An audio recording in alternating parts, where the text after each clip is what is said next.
We don't judge the USA by the Ku Klux Klan or by the police who kill black people in the streets. We judge it by the mainstream of society, not the extremes of society.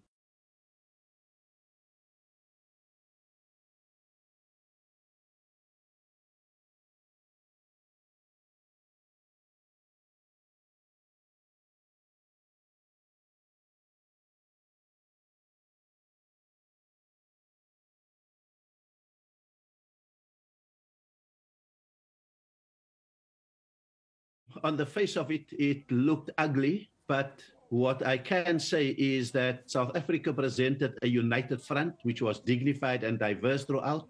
I get the impression we advanced our interests on trade and investment. We stood firm on our values, particularly our case against Israel in the International Court of Justice for genocide.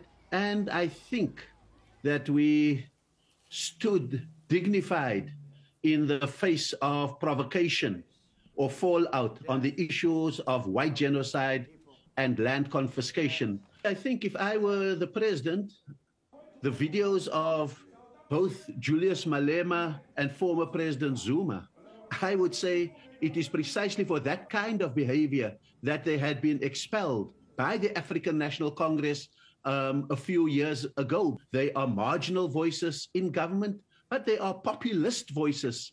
The whole world saw what you're up against when you are South Africa, what you're up against in terms of a bizarre Trump relationship with white South Africans and the general supremacist agenda that is there. I think, if anything, that has been put on full display